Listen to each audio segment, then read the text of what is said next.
Have you ever felt so overwhelmed with emotion and life stressors that you just couldn't calm down?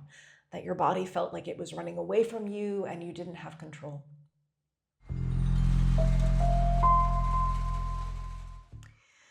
The feeling of emotional overwhelm is a symptom that a neural pathway from an experience earlier in life has been triggered and is leading to your amygdala to be hyperactivated and your frontal lobe, which is responsible for emotion regulation, to shut off.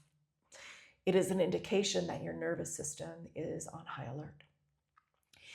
In this video, I explain how neural pathways that are maladaptive get created during childhood and how these neural pathways can get triggered in response to everyday life stressors. I will share how you regulate your nervous system to dissolve and release the emotions that led to your feelings of overwhelm and help create a neural pathway to the frontal lobe where emotion regulation and adult perspective exist. I will share a case study about a client who was experiencing anxiety and was struggling with their own emotion regulation and how I taught them how to regulate themselves when they were feeling overwhelmed. I will then guide you in a simple breathing practice to help you learn to regulate your own nervous system. In past videos, I discussed that a regulated nervous system is how you know you're embodying your inner compass, and that is the true aspect of who you are at your core. And when you're experiencing anything else, it is an indication of something that needs to be healed. So this will deepen your understanding of that, and I hope you'll consider watching some of my past videos. So, neural pathways. What are neural pathways? Neural pathways are pathways in the brain that link emotions, feelings, sensations with belief systems and behaviors. How do neural pathways get created? Well, neural pathways get created in childhood. When we're born, our brain is not fully developed.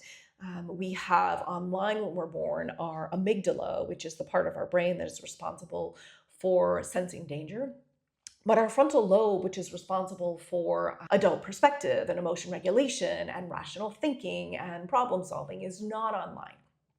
So we need the adults in our lives to help us feel safe and help us develop neural pathways to those parts of the brain. So the experiences that we have in life is how neural pathways get created. So in life, as a child, if you have an experience where you're crying as a baby and you are hungry and you're sad and you're crying because you inherently trust that the world is a safe place and that your needs are going to be met, and your parent does not come to pick you up and soothe you and feed you, then a neural pathway forms in your brain that the world is not safe. And it links the feelings of emotional overwhelm that you were having as an infant to this unconscious belief system that you are unsafe. And then every future experience that you have in the world is going to be seen through the lens of that existing neural pathway. So if in life you're having an experience at work and you send a message to your coworker and your coworker doesn't respond right away, or they respond from a crabby perspective because they're having a bad day, your nervous system is going to perceive it as being unsafe, and it's going to trigger that neural pathway from infancy of emotional overwhelm, and you're going to feel emotionally overwhelmed, but there's not going to be access to your frontal lobe, so you're not going to be able to calm yourself down. But you're not going to have the understanding that you have a neural pathway from childhood because you're an adult and you think, I'm an adult, so you're not going to understand why you're emotionally deregulated. So this is just a brief explanation of why we can get emotionally overwhelmed. It is literally because we weren't taught how to regulate our emotions in childhood. It doesn't mean that our parents were bad. It just means they probably weren't taught those skills themselves and they didn't always show up for you in a way that would help you. So in my case study, I was working with a client who had severe anxiety. They were experiencing anxiety related to work, and they felt like they needed to be working all the time and they couldn't take breaks. And so they were feeling hypervigilant and their heart was racing all the time and they had ruminating thoughts. And In session, they would come in and I would validate their feelings and I would offer compassionate understanding of what they were explaining. And then I would guide them in gently accepting their own state of awareness. And then I would guide them in a breath practice.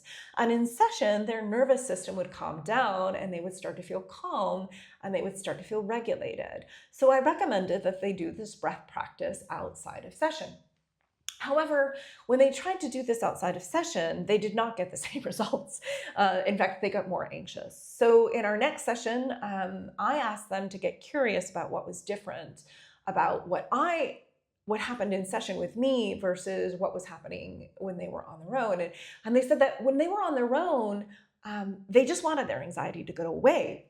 Pretty human experience. If we think anxiety is bad, we're going to want anxiety to be gone. But they said in session, I didn't view their anxiety as bad. I accepted their anxiety and got curious about their anxiety and offered compassion.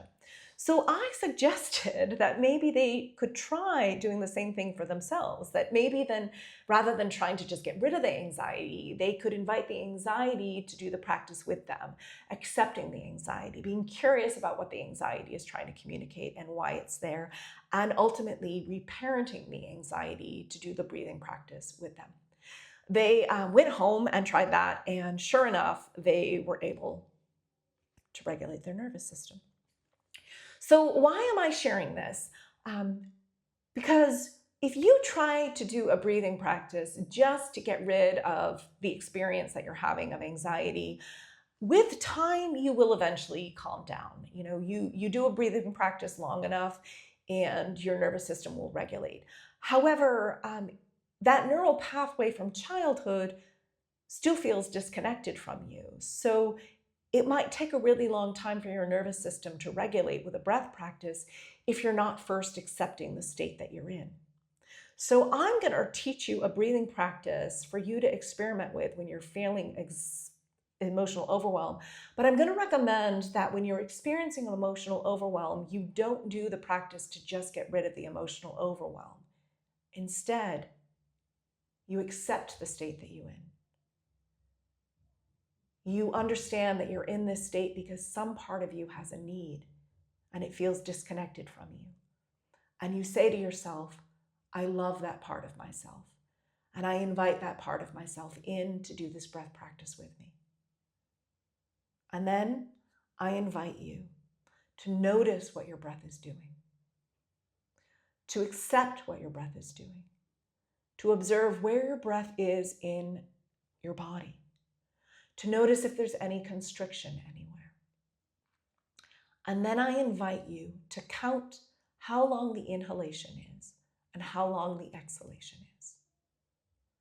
If you notice that the exhalation and inhalation are imbalanced, I invite you to invite yourself to balance them so that they are the same length. And I recommend that you inhale and exhale on a 4 count. So it might look something like this. Inhale, 1, 2, 3, 4. Exhale, 2, 3, 4. Inhale, 2, 3, 4. Exhale, 2, 3, 4. Inhale, 2, 3, 4. Exhale, 2, 3, 4. I invite you to stay with this, encouraging the breath to deepen so that it goes into your abdomen, so that your full rib cage expands. As you continue experimenting with the breath, let me explain what's happening in your nervous system. The inhalation activates the sympathetic nervous system, which prepares your body to move, to take action. As you exhale, your parasympathetic nervous system is activated, which invites your nervous system to relax so that your body can digest and process. When your breath is slow and deep, It encourages connection to the social engagement network, which prepares you to interact with the world.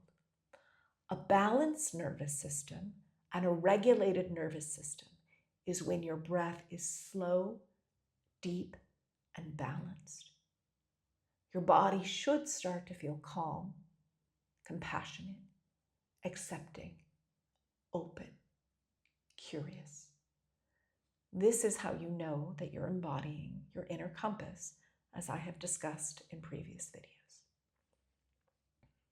Keep experimenting with that briefly, regulating your own breath. In my upcoming book, The Divine Within, Healing Ourselves to Heal the World, which is being published by Atmosphere Press later this year, and which I hope will be available sometime in December, I teach many exercises designed to help you embody your inner compass, designed to help you regulate your own nervous system, creating neural pathways from your parts from childhood to your frontal lobe so that your brain can integrate and heal. This is how we heal. We create new neural pathways to the frontal lobe.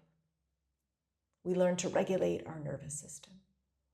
We learn to live in a calm body. This is your natural state, and you can remember and return to this state with regular mindfulness practices, which is what a breath practice is.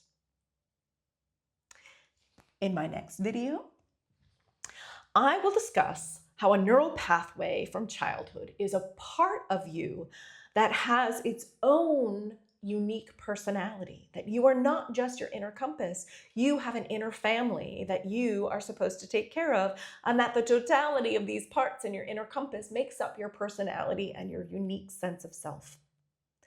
I'll explain in depth what a part is and how to work with your own parts. If you found this video helpful, I hope you'll consider watching other videos and subscribe to my channel. I hope you'll consider going to my website, blossomingheartwellness.com, and signing up for my newsletter, where you'll receive information about blogs that I write about healing and spirituality, as well as updates about my upcoming book, which will be published in hopefully December, as well as my upcoming online class, which will be me channeling the energy of the divine or Reiki while I read my book. Each week we'll explore a chapter in my book, the exercises in the book, and I will go in depth into additional exercises and teachings. So it will be an expansion of my book, The Divine Within, Healing Ourselves to Heal the World. So much appreciation for you and the ways that you express your inner divinity. Thank you for joining me. Sending you deep love and appreciation.